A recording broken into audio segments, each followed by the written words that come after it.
what we really think of when we talk about the internet is really a series of companies that are dramatically changing their products in response to AI and AI writ large, which means lots of different things, but it's something that generally speaking has not been good for journalism anyway.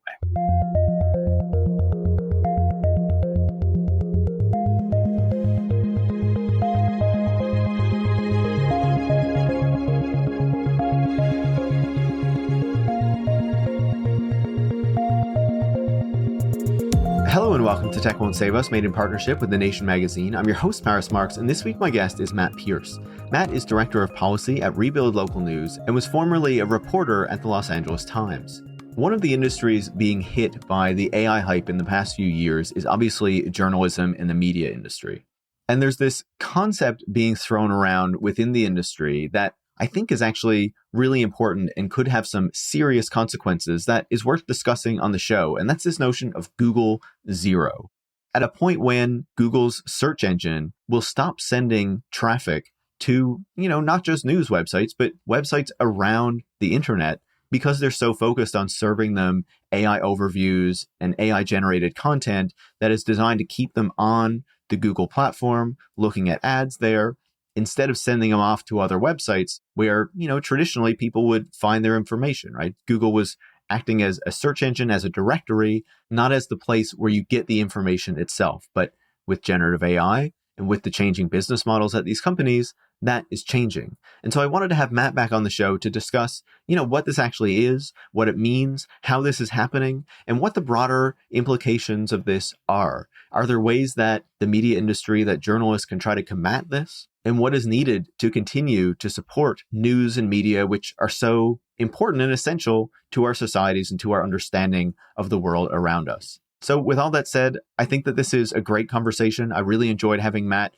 back on the show so we could dig into all of this. If you enjoy the conversation, make sure to leave a 5-star review on your podcast platform of choice. You can share the show on social media or with any friends or colleagues who you think would learn from it. And if you do want to support the work that goes into making Tech Won't Save Us every single week so we can keep having these critical, in-depth conversations, you can join supporters like Dan in Hamilton, Zotz from Melbourne, Australia, Lucille from Nice in France, and Yeti in Seattle by going to patreon.com/Tech Won't Save Us, where you can become a supporter as well. Thanks so much and enjoy this week's conversation. Matt, welcome back to Tech Won't Save Us. So good to be here again, Pearce. I love coming on your show. Thanks so much. It's always great to chat with you. I'm always keeping up with your work and what you're writing about because, obviously it's of interest to me as someone who is at least somewhat adjacent to the journalism world and certainly interested in when journalism is affected, I think democracy is affected. So we need to be, clear-eyed on making sure that it is well-funded and robust and these sorts of things. Now, obviously, the past few years when we've been talking about journalism, there's the whole story of layoffs and things like that. But I feel like that's all couched under this broader kind of discussion of the effect that AI is having on journalism and, on media more broadly. And so I just wanted to start with a broad question before we dig into specifics that we want to talk about in this conversation. What do you see with how these generative AI tools that we've started to see over the past few years are really affecting the practice of journalism, but also the business of journalism as well? Yeah, it's really remarkable what's going on because you're seeing the impacts both on the producer side in terms of how news companies are thinking about using AI tools to produce journalism or make it more efficient. And then on the consumer side, tons of consumers now are using AI to look for answers to questions that might previously they would have found in reading a newspaper article or listening to a podcast or something. And then one of the really big stories that's happening here is the change in distribution, which is that you have a growing disconnect between those news producers and news consuming audiences in the sense that increasingly AI dominated platforms, and increasingly this is Google, still and probably soon to be once the largest source of referral traffic on the internet. Google's increasingly using AI summaries of all sorts of content on the internet, and news publishers are noticing referral traffic plummeting. And so one of the lines that I have on this whole phenomenon is that hyperlinks, which were once the backbone of how journalism was disseminated on the internet, is now like, you should think of it as a legacy media technology, the same way that you think of newsprint and reading of journalism in print, except I think the hyperlink might actually be more endangered than newsprint at this point, and is something that is at risk of going away sooner than newsprint is. And part of that is because of AI and the changes in how consumers are getting their information. That's really interesting to me because last time we talked, we were talking about these like bills to try to get Google and Meta to pay journalists, to pay news organizations money to try to produce more work, more high quality work, things like that. We've seen that happen in Australia and Canada, and there was a push to try to do something similar down in California where you are. And so that's what we were discussing. And of course, one of the big kind of tech people pushback to that is like, this is a link tax, and the link or the hyperlink, as you're saying, is so fundamental to the internet, and you're like, risking destroying that or, make it something that people do less or whatever as a result. There was this one big concern about what these bills were going to do to linking, which the bills were not explicitly targeting anyway, more in a rhetorical way than actually like a policy way. But then we're actually seeing these companies like erode the quality of the link, basically try to keep people on their own platforms rather than linking them out. And I don't see that same degree of concern for the link from these same folks in this moment with what is going on there. Well, what's funny is that I think the way that we talk about the internet and the way that we talk about journalism are kind of stuck in the problems of the 2010s, and you kind of see it all over the place. And like anytime someone uses the phrase clickbait, you're talking about a phenomenon like that was an artifact of the 2010s. Because if you go around talking to journalists and publishers in 2025, for the days when people are actually clicking on anything.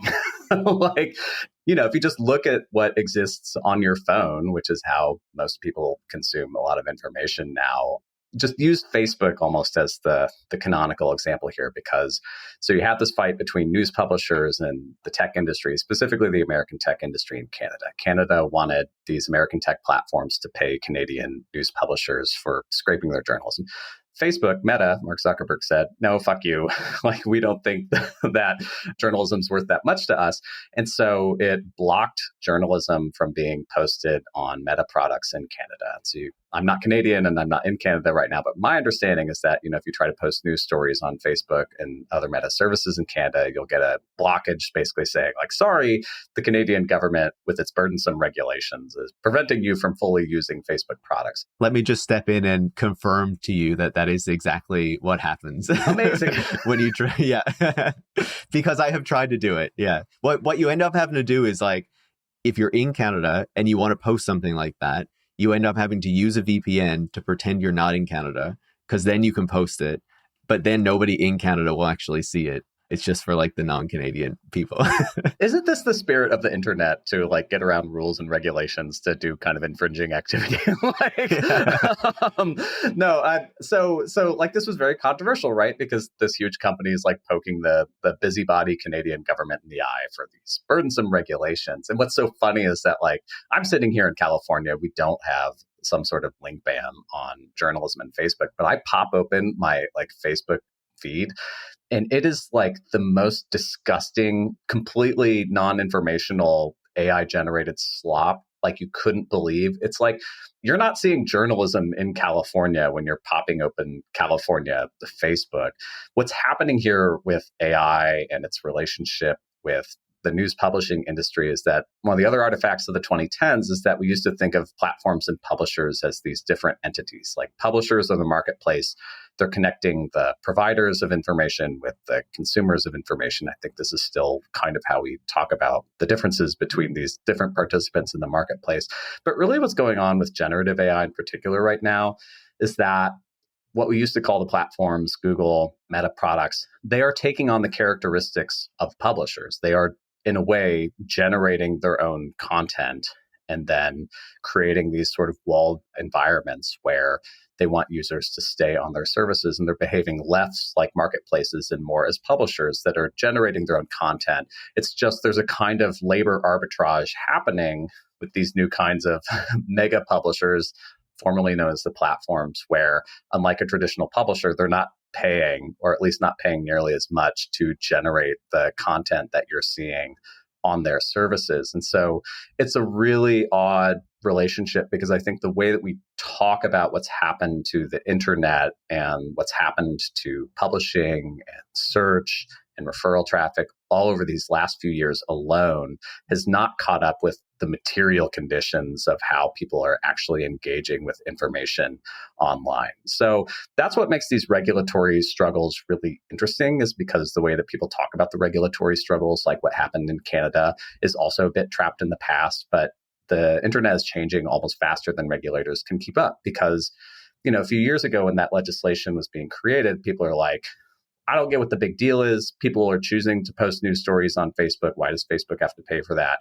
Hey, I don't get what the deal is with Google. Google's sending you a mountain of referral traffic. They're taking little snippets from your stories and people are clicking on them. It's a fair exchange. Like now that relationship is much different. A lot of publishers are reporting that referral traffic from Google is plunging.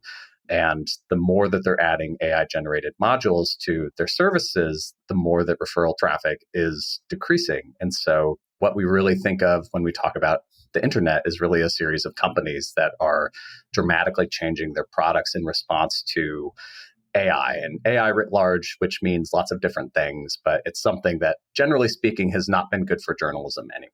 That's fascinating because part of the debate or discussion in Canada is kind of like, should we get rid of this bill so that we can post news on Meta again and whatnot to like get this traffic back? It feels like the conversation and the way those platforms work has already moved on from that era when that discussion was relevant like 2 to 3 years ago, because they're much more focused now on getting you to ask an AI a question and delivering that response like on the platform itself, on their little kind of chatbot service feature, whatever you want to call it, instead of pushing you out to some other kind of service. And you were mentioning how, especially a platform like Facebook is filled with all this generative AI content. And the company has been explicit in that, in saying that it wants you to engage with chatbots and all this kind of stuff instead of real people. It's like the platforms themselves have completely moved on from this notion that they are going to be providing information, this kind of source of information, to just like, how can we maximize the engagement? How can we maximize the amount of time on platform, regardless of what that means, regardless of the type of information that people are then consuming at the end of the day? Well, and the consumer relationship is also changing too, because if you look at some of the consumer studies about how people are using AI, one of the very top uses is for companionship. And so companionship is not one of the traditional relationships between writer and reader, which has kind of been the backbone of journalism, or even, I don't know, the Enlightenment for the last couple of hundred years. It's something more like a synthetic person who will chat with you and you can maybe like spitball ideas off of, which is not the relationship that people have with journalism or really any other kind of writing. I mean, there are certainly like versions of this in the form of parasocial relationship that people have with content creators. And usually this is more frequent on like video-based platforms where there actually is interactivity between like a streamer like Hassan Piker, who he has like an extremely active chat that he might be reacting to in real time. Like that's actually something that, like, not to defame Hassan here, but but like is a little bit closer to the kind of behavior that a consumer is having with a generative AI chat agent, which is something that like journalism in general is just not very well oriented to adapt itself to, because there's like one characteristic that tends to define journalism over other types of content creation. It's the need to be accurate. And it's hard to be accurate in a conversation, because I love going on podcasts, but I also know that I'm much more in danger of bullshitting on a podcast than when I'm writing something. Never on Tech Won't Save Us, though. So never on Tech Won't Save Us. You're only getting the highest quality stuff when I'm coming and talking to Pearce.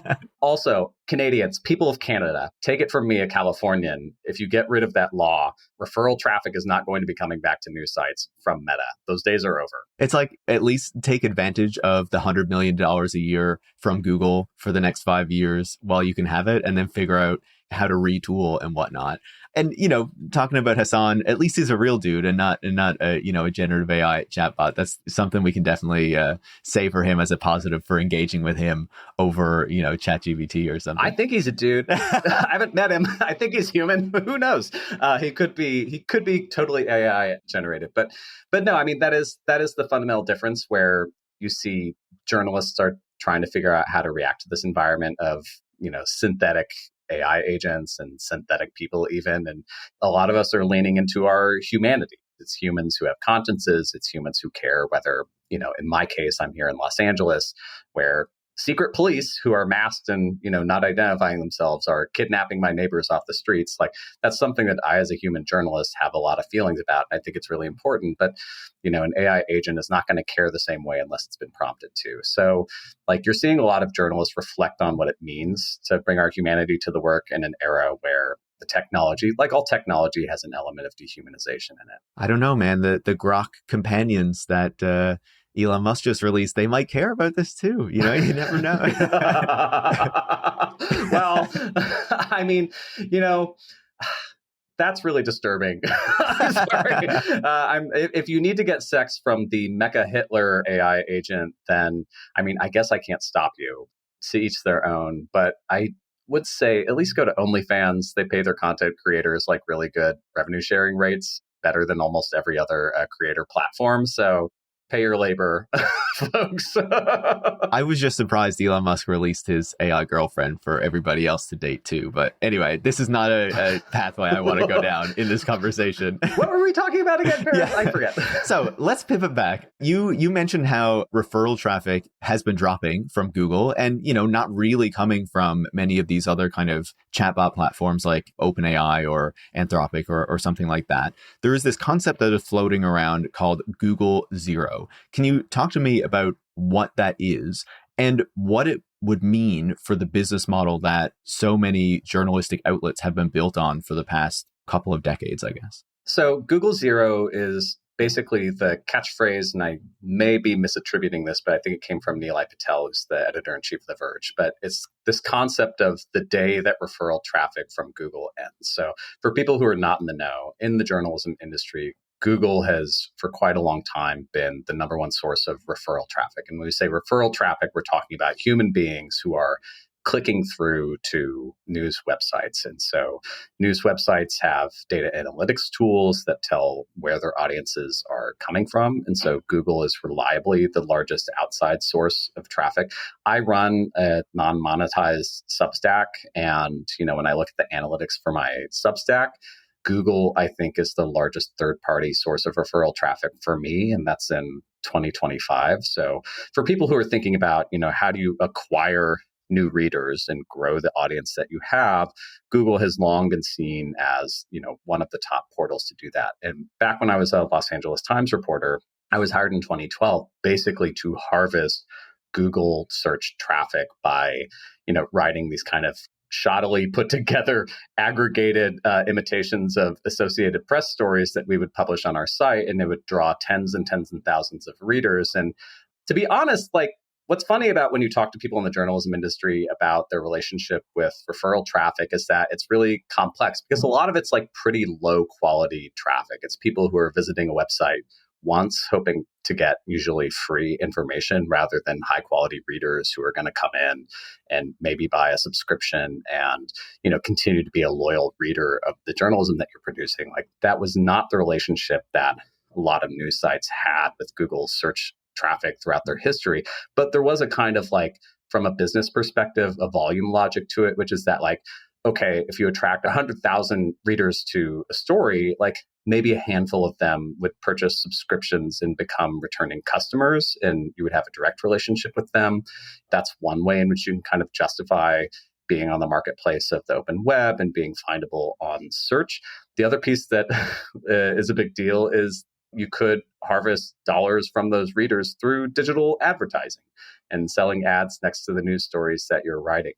One of the realities, though, is that Google is also an advertising monopoly on top of being a search monopoly. And I don't sling around the word monopoly in a descriptive sense. Federal courts in the United States recently have found that Google has unlawfully monopolized pieces of the general search and digital advertising marketplaces and charged, some participants in those marketplaces higher than market rates if they had been more competitive marketplaces. And so, a lot of news companies, instead of being able to harvest the kind of dollars from that traffic that they could have in a more competitive marketplace, we're seeing a lot of those revenues go to Google instead. And so it's not a simple subjects like describing the ways in which Google dominates the marketplace, because there is some give and take in there. There was this period where, okay, if you subjected yourself to Google's monopoly, you would in exchange get some audience acquisition.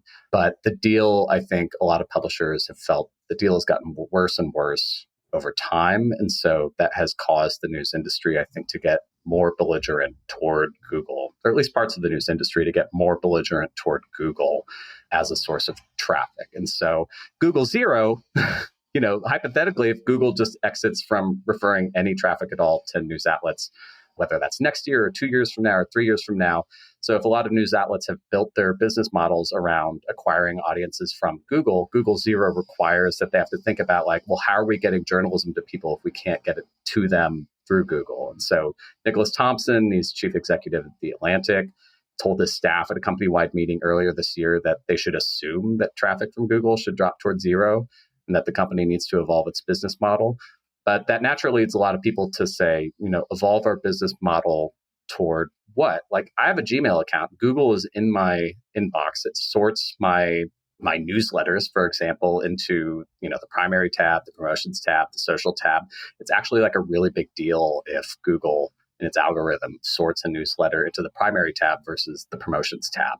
And so even if you try to extricate yourself from a Google search market, you're still participating in the versions of the internet that Google has built for all of us. It's so hard to escape, right? Even when you try to take yourself away from it, there's so many ways that Google is still so important to how we use the web, how it shapes our experience of it, what we interact with. And of course, you were talking about how even when you started in journalism or at the LA Times specifically, and so many other journalists have had this experience too of writing these stories that are kind of designed to get this traffic, which, is a whole industry called search engine optimization, which was so key and such a big focus for such a long time. I want to talk about the implications of this Google Zero and the dropping traffic and what that is going to mean. But I wonder, should we have seen this coming? And were news organizations preparing for this at all? Because, I feel like a number of years ago, we already saw Google move forward with the featured snippets, where even before generative AI, it would kind of pick a piece from a news website and kind of append it to the top of the results.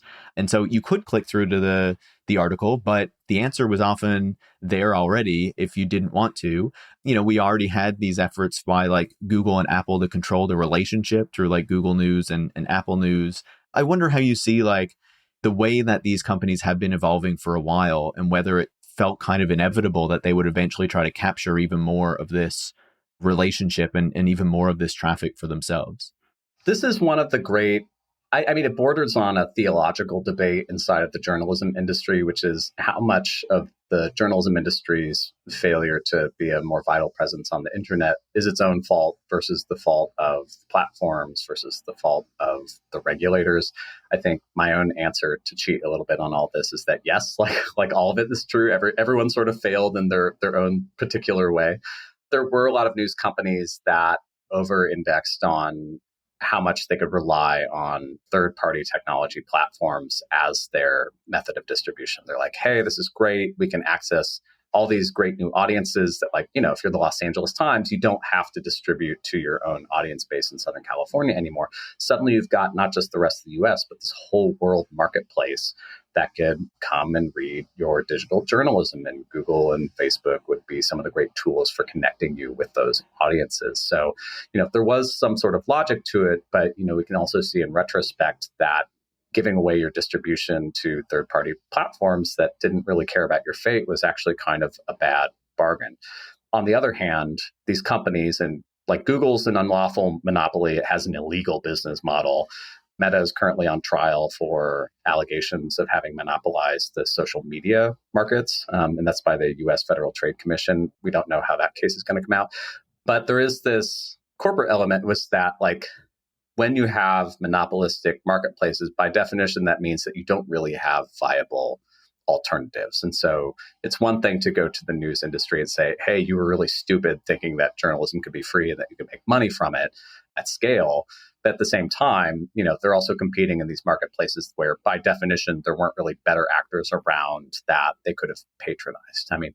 This is one of the the challenges of the news industry is like, well, maybe we need to like boost our bargaining power with these monopolies by forming, consortiums to negotiate over the value of journalism. Like that's underlying a lot of the legislation that I was talking about. The problem is that Google, possibly Meta, are still monopolies. And like one of the definition of a monopoly is that they can degrade their own product without worrying about losing their consumer base. So there is like a potential contradiction in a bargaining approach with a monopoly. But this is also the fault of regulators for not noticing sooner that these platforms really were devouring the entire marketplace and stifling innovation. So part of it is on regulators too. But I think this is a subject that provokes some of the most heated debates inside the news industry because somebody was to blame for everything being so bad, and who is it? Because the answer to these questions tells you like whose fault it was. But I do want to say that there's something really interesting happening in the news space that's actually coming from the tech side of the industry. It's a weird piece of maybe good news. I don't know. But Cloudflare, which is one of the toll booths of the internet, it's an internet gateway that essentially protects websites from, for example, distributed denial of service attacks. It's a service that basically tries to keep websites online. It has noticed that AI has started to take over the open web. And Matthew Prince, who's the CEO of Cloudflare, recently released some statistics about the changing composition of audiences over the open web. And so 10 years ago, he says Google crawled 2 pages for every visitor it sent to a publisher. 6 months ago, that ratio was 6-1 bots crawling to human visitors. And now for Google, it's 18-1 ratio of bots to humans. For OpenAI, now the bot to human visit ratio is 1,500-1. And for Anthropic, it's 60,000 bot visits to 1 human visit. And so one of the bizarre dynamics that's now happening is that it's no longer humans that news outlets are producing journalism for. Your most dedicated reader on the internet is a machine. Like machines. Like another business is the closest reader of your work. And I do think that is something that is a fundamental change in the nature of the economic plumbing of just being online.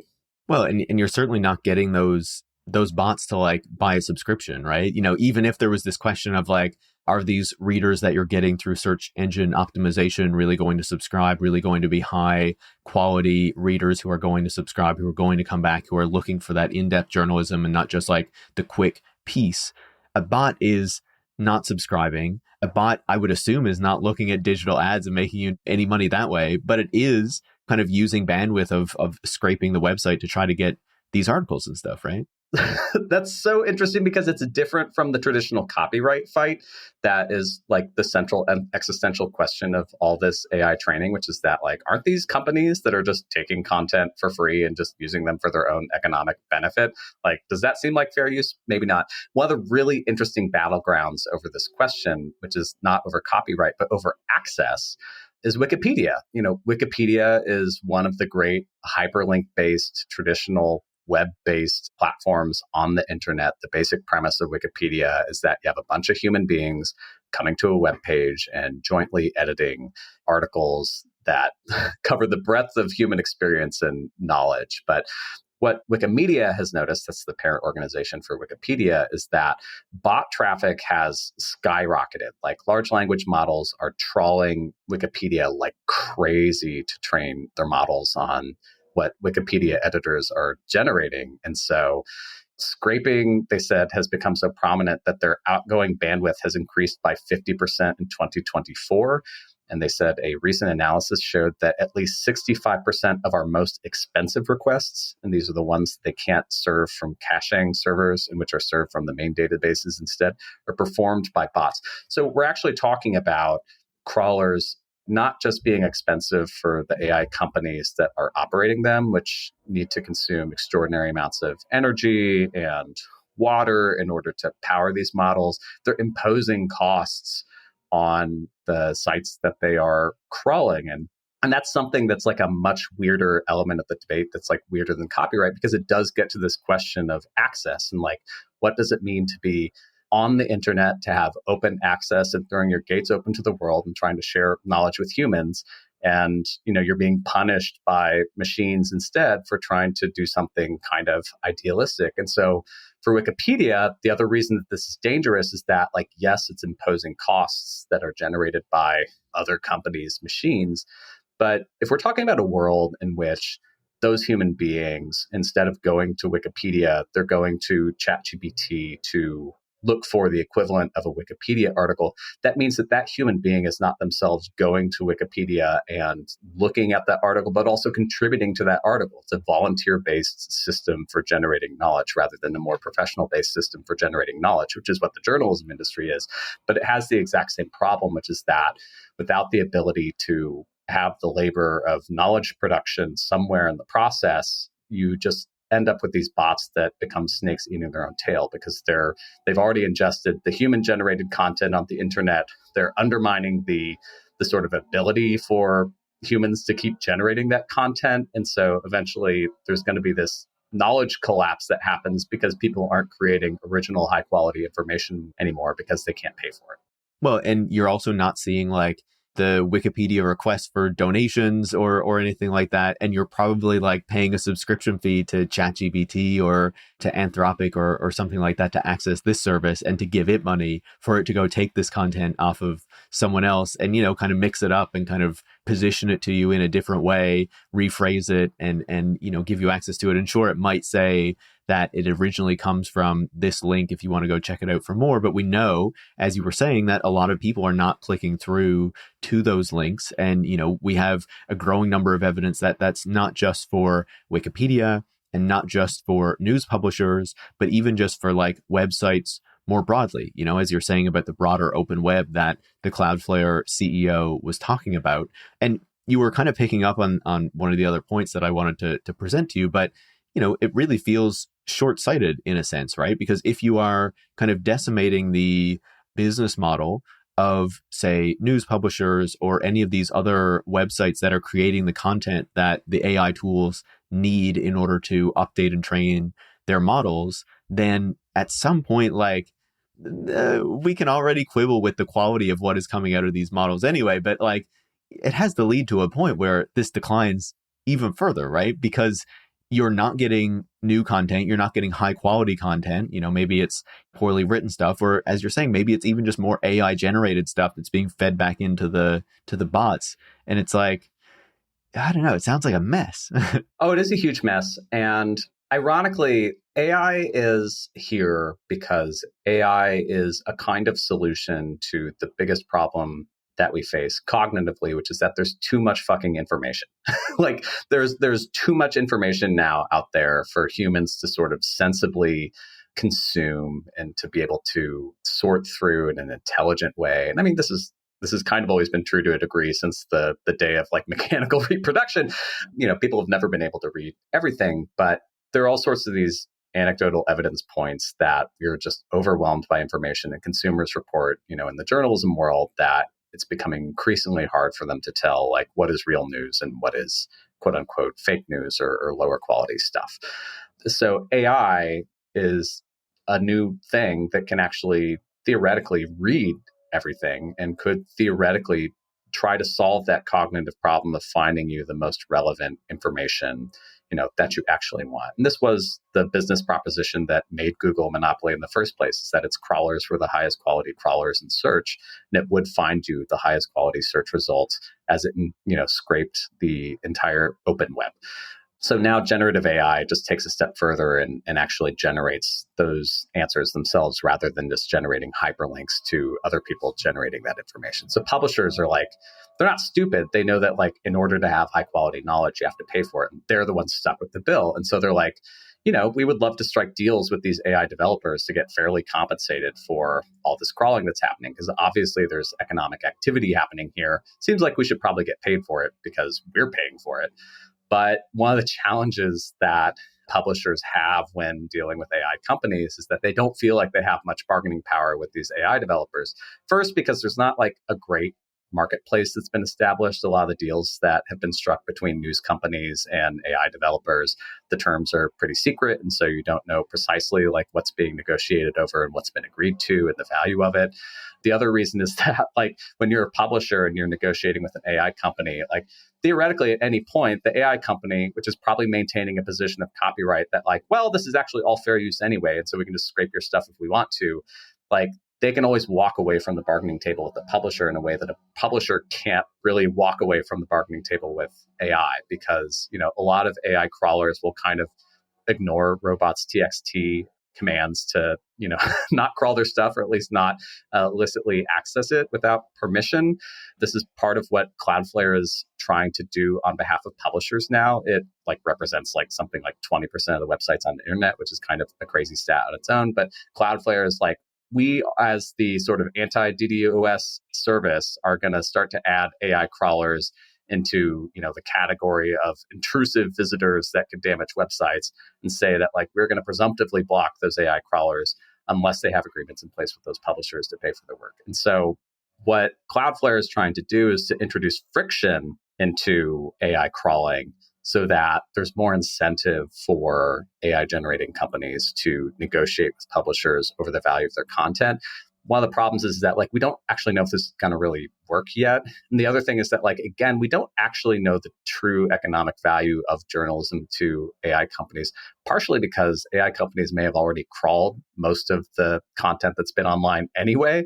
And so the newest stuff might be lower value than the libraries that have already been consumed. And so these are a lot of the like kind of bizarre mechanical problems that kind of make this such a daunting problem for the news industry to deal with. And so this is kind of different for smaller publishers, though, and independent publishers and a lot of people who are my peers in the industry who are going independent. Like you're probably not generating enough journalism or enough content for your stuff to actually be all that valuable to AI. So unless you're part of some sort of like collective bargaining regime where you're just getting your piece for being crawled, and you know larger companies are essentially giving you the leverage to get better terms from an AI developer, you're kind of just stuck thinking about what is your relationship with going direct to consumer, and like what does even going direct to consumer mean if you're on the internet when you're being intermediated by all these different services.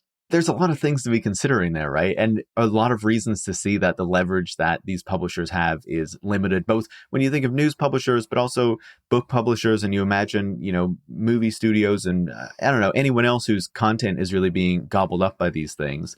There's two other pieces of this that I wanted to present to you to kind of see how you feel about that, right?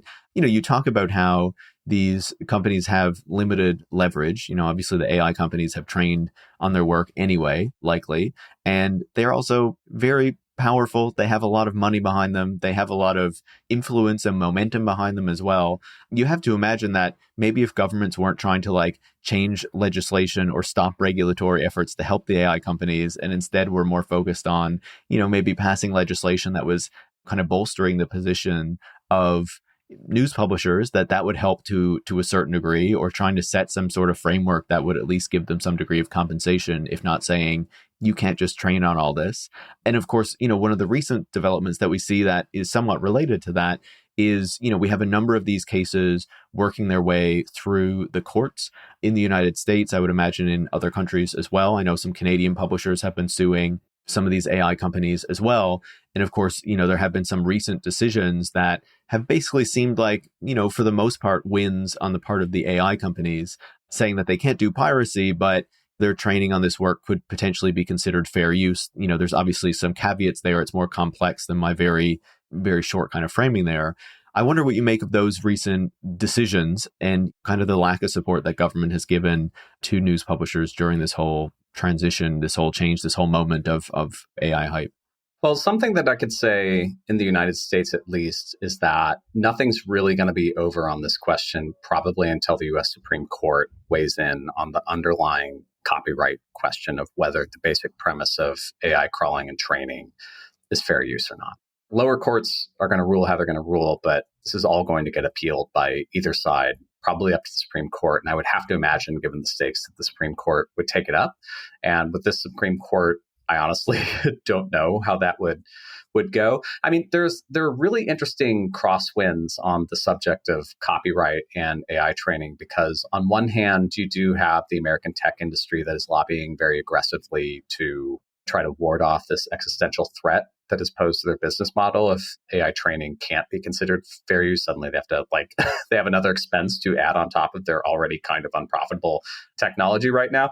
But Congress, in the large budget and tax bill that President Trump recently pushed through and is signed into law, they were briefly considering a state level moratorium on local regulations of AI companies. Because really in the United States, because it's a federalized country, there's a lot of activity at the state level on regulatory questions. You have a lot of states that are considering how to regulate AI and how to negotiate some of these relationships. And so the AI industry had briefly convinced some lawmakers to try to insert a federal ban on state level legislation that would regulate AI companies. And so interestingly, this caused a lot of blowback, and not just from the traditional news industry, but I think some conservative media also cares about copyright. And there's also a populist wing inside of the Trump movement that is much more skeptical of tech. And so that clause was taken out of that law that was passed. And so, you do see these pushes and pulls even inside of the MAGA movement about what exactly their relationship is with the tech industry, because it's highly conflicted. Because you turn around and you look at Canada, for example. Canada, of course, tried to pass a digital services tax on American tech companies, and the Trump administration threatened Canada with additional tariffs if Canada didn't drop the tax, which Prime Minister Mark Carney did, which I know has caused some consternation to our friends to the north. Oh yeah, I'm very annoyed. I'm very mad. I've seen Pearce. I've seen. I mean, and so there's a bizarre trade war element in here too, which is that domestically, the Trump administration kind of has a conflicted relationship with the tech platforms, because it is his Justice Department and his Federal Trade Commission that are currently prosecuting Google and Meta on what seem to be pretty valid antitrust claims. And so there is this regulatory effort that's happening in the US that is kind of consistent with what the Biden administration was doing before Trump came back into office. But when the threat turns external, so to speak, and we're talking about other nations trying to regulate these same companies, suddenly this is a threat to American dominance on the global stage. And China is sort of cited as an example of if we regulate these American companies, maybe China will become the preeminent supplier of these tech services around the world. There's also that trade element of Canada's just trying to extract wealth from American companies. And why doesn't Canada come up with its own version of Google, if you want to tax American tech companies. But I think one of the fundamental principles to think about here, and I say this as a proud but brotherly American, which is that trade wars are class wars in the sense that our news industry is very closely intertwined with Canada. Most American newsprint comes from Canada. And so the Trump administration has repeatedly threatened tariffs that would drive up the cost of doing journalism in the United States, because Canada is a preeminent supplier of newsprint. And so the war that we're kind of waging on Canada is something that hurts us here at home. And the other thing is that it's not really a fair fight for Canada, because, America is a net importer of products, but we export a ton of services. My Substack, 15% of the subscribers are not from the US.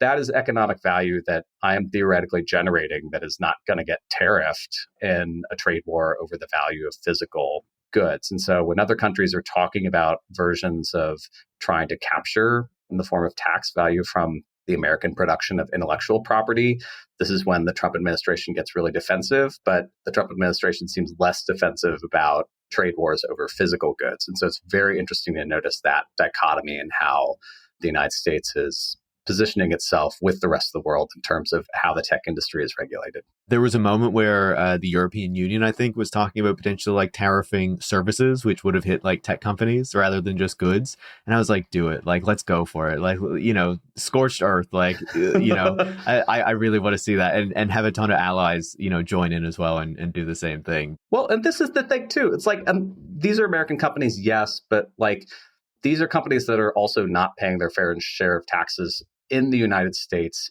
either. And part of why the United States is exporting so many services or intellectual property is kind of as a tax evasion measure too. And so the way that other countries are trying to figure out ways to tax and capture economic value from these American companies is also a struggle for us locally. And it's something that's a big challenge for US states, because part of what I'm doing when I'm arguing for economic subsidies for local newsrooms is to say that we should probably capture some of the value being generated by these tech platforms that have created advertising monopolies. And it's a huge fight. And so other countries are leading the way and showing how it can be done. But, for Americans, like we're kind of trailing the world. And it's not as if we're gigantically benefiting from, having Google exploit us versus a company that has a different nationality at the top. So this is what I mean when I say that the trade wars are kind of class wars, in the sense that the average American journalist out there is not benefited from launching trade wars with other countries that are trying to pursue the same kind of economic regulations in, this kind of marketplace that we are.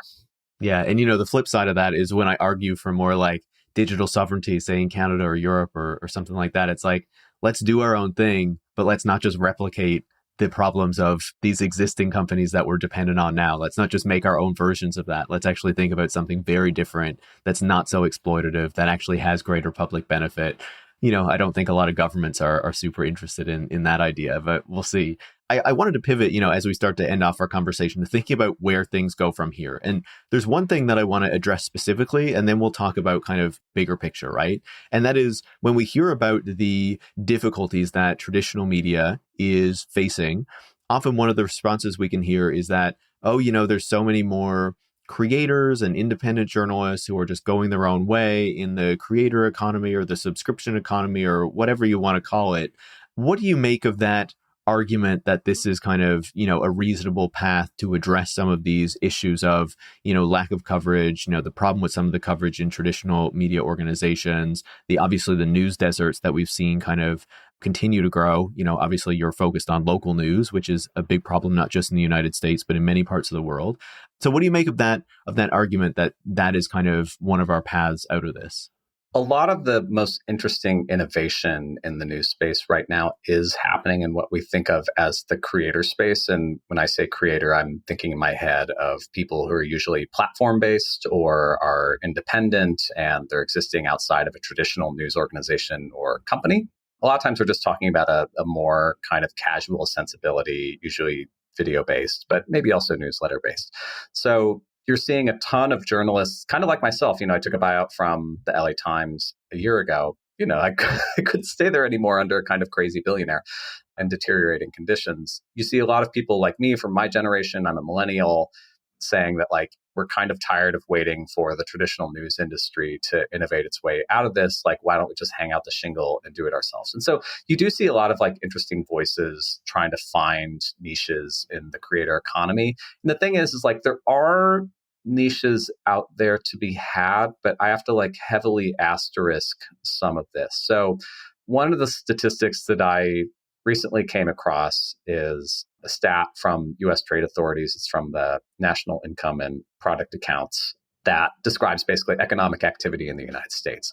And one of the stats in there for US consumer spending on newspapers and periodicals, which is a very broad category that can capture all sorts of stuff. And so this is not a perfect stand-in for all, journalism, economic activity. But one of the things that stat said is that US consumers are now spending an equal percentage of their household income on subscriptions now as they were in 2007.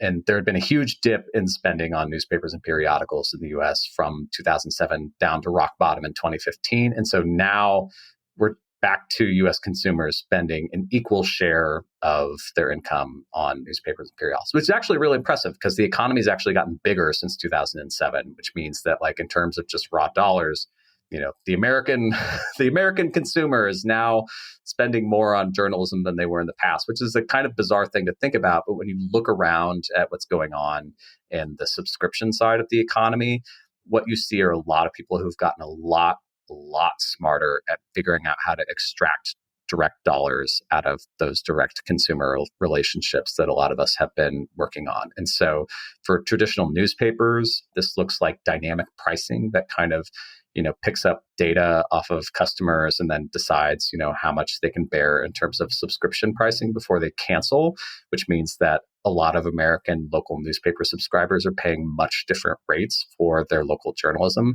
A lot of local people, even for just like a kind of increasingly hollowed out hedge fund newspaper, are paying more than $1,000 a year for a print subscription, which is a lot of money. If you look at the creator side of the space, you see people have gotten really smart about having membership tiers. You can have lower contributors that get access to fewer services, and then you've got your bigger spenders who are willing to give more money for the kind of work that you're doing. You've got the tip economy. You see all these structures that have kind of emerged all around us in all these different spaces that are creating ways for us to get more money out of the people who are our biggest fans. And I think this is reflective of what's happening to the economy in general, which is that consumer spending is reorienting itself around the super spenders in almost every economic category that you can think of. And so you see this when you fly in a plane.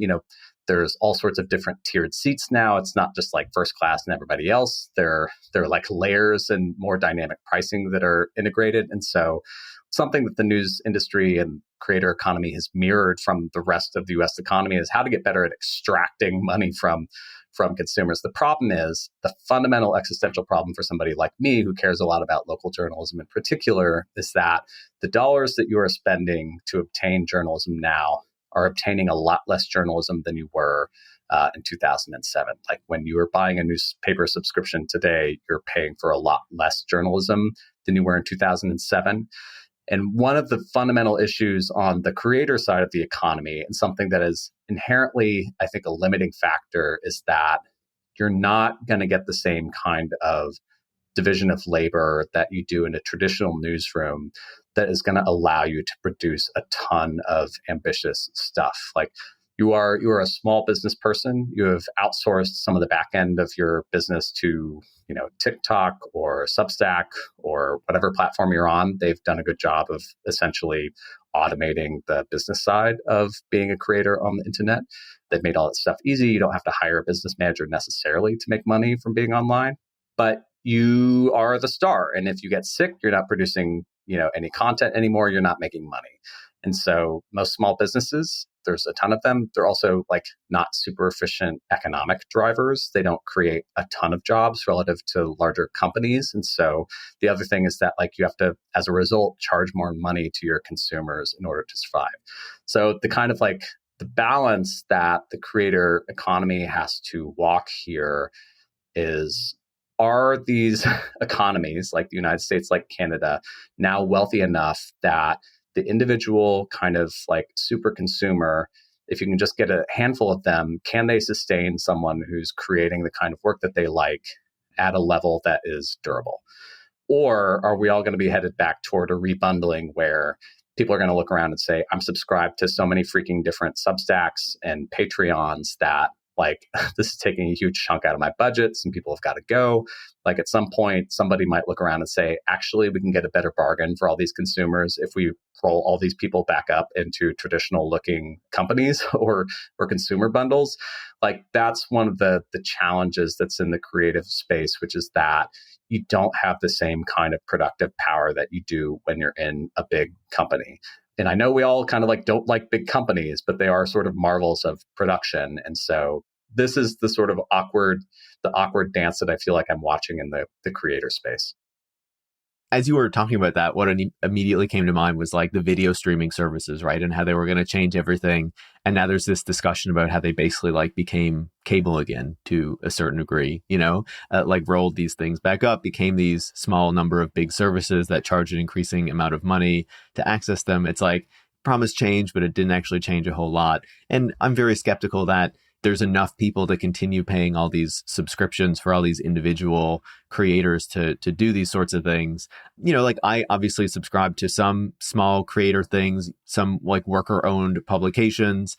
But when I think about like traditional media, like the ones that I subscribe to are like the Financial Times and Bloomberg, very well-resourced publications that provide really high quality journalism. It's like, it feels like you need this kind of high quality reporting to encourage people to subscribe, but getting that high quality reporting also requires the resources that those subscribers would provide. And it's like, so it feels like it's this kind of loop, right? Like if the quality isn't there, you're going to have a hard time attracting subscribers, which is then going to make it hard for you to have the resources to provide the high quality in the first place. I love that you brought up FT and Bloomberg, because something that is also reflective of the super spender economies that we now live in, and which is now reflective of the tax bill that Donald Trump just passed into law, is that spending power. We have spent this conversation talking about consumers and relationships with consumers and AI companies, but a lot of spending power is increasingly being shifted to companies. And so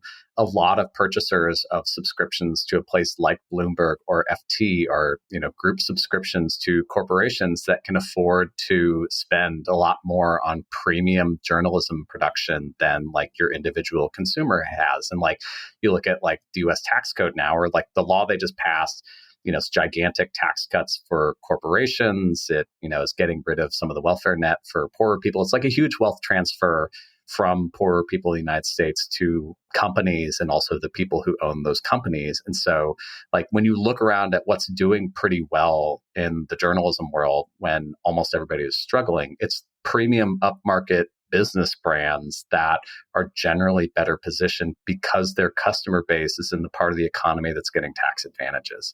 And so we don't normally think of businesses or corporations themselves as consumers that shape the way that journalists are producing information. But like, I also have a print FT subscription because it's a great product. And I will just say that I'm borrowing somebody else's Bloomberg subscription because like subscriptions for these places can be pretty pricey, but they have the money to hire incredibly talented journalists who are producing really, really good business reporting. And so it's hard not to read them because you're just not going to get that quality of work elsewhere in the economy. And so that also becomes a fundamental like democratic fairness issue, which is that, of course, we are trapping a lot of our very best and highest quality journalism behind these paywalls because the purchasing power has been relocated from consumers to companies. It's a serious problem, right? And I wanted to ask you about one other kind of aspect of this before I let you go, which is that you wrote this piece recently where you kind of said that newsprint might outlive the hyperlink, going back to what we were talking about at the beginning of this conversation. I kind of have like two pieces of this question. The first is that, do you think like a return to print or a re-emphasis of print is part of journalism's response to this? And just more broadly, how do you think the media industry needs to pivot if we are really headed toward this version of like Google Zero, where the referral traffic is seriously declining and, this kind of search engine optimization or trying to get this search traffic is not going to be, or even the social media traffic is not going to be nearly as effective as it was in the past?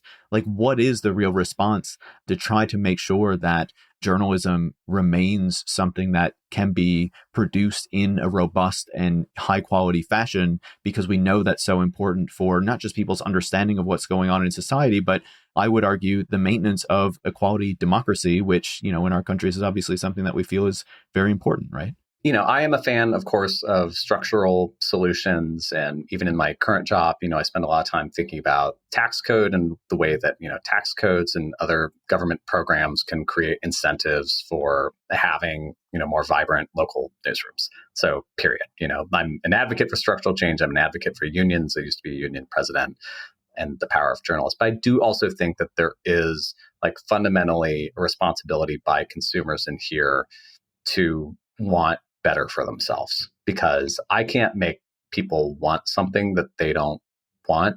And I think what we're seeing in the AI era, which has been obvious for a while now, but that like in the era of information overproduction, where a lot of the economic development that's happening on the internet is figuring out increasingly sophisticated ways for companies to scrape every millimeter and millisecond of attention that we've got.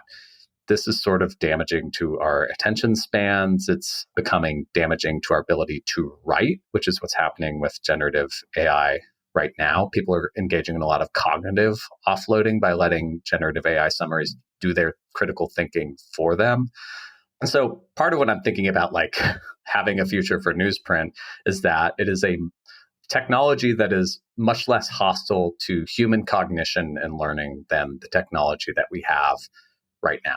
just go talk to a university professor about like what's going on with their students and be alarmed. That said, it's hard to make an argument that newsprint is going to be the future of media, because I know that I'm a nerd, with my print FT subscription and London Review of Books subscription and, watching the mail for the latest print edition to show up. I would love a print FT subscription. I don't think I can get it in the region I'm in, but that sounds wonderful. No, it's so good. I really enjoy reading it. It's just like, there is something to be said that like what we also hear from consumers is that they're exhausted about all the information that they're getting. Like news fatigue is a subject that we talk about all the time. And, if you're on the internet, you're being bombarded with information all the time. So why wouldn't you be tired? With a newspaper, at least you can subject yourself to torture for 30 minutes in the morning. I don't mean to be atavistic about this stuff. I also think that like there are a lot of economic limitations on re-exploring print as a medium for journalism and for learning, because on my end, they're trying to tariff the source of the newsprint in the United States. And there's only so much productivity that you can wring out of like shipping print around to people's houses delivered by people in cars that are burning gas or whatever. It's much easier to have higher efficiency delivery on the internet. It's just that like, it's also hard to make the case that if we're being bombarded by information, like one of the solutions to that problem is to have less of it. Like, I don't think that's a viable solution either. And I don't think anyone likes the idea of that. So I think what I'm saying is that we kind of do need to have a consumer movement that affirmatively wants and asks for and consumes like better quality stuff than people are getting served now, because you have to have some self-respect here. And I can't make you have self-respect for yourself if you're still scrolling on the Facebook feed with all the like bizarre AI generated slop. Like if that's what you want, like Godspeed to you, but I can't make you love yourself. And so that's my request. It's like a whole other conversation, but I've been doing so much lately to try to like reduce my screen time, block my apps, like spend less time on social media. Like I'm totally down this pathway, and I'm sure we'll be talking about it more on the podcast in the future. But Matt, it was fantastic to talk to you, to get your insight on all of this. I think it's such an important topic that we're going to keep watching, and I'm sure you'll be back on the show to talk more about it in the future. Thanks so much for taking the time. I really appreciate it. Pearce, it was a real treasure.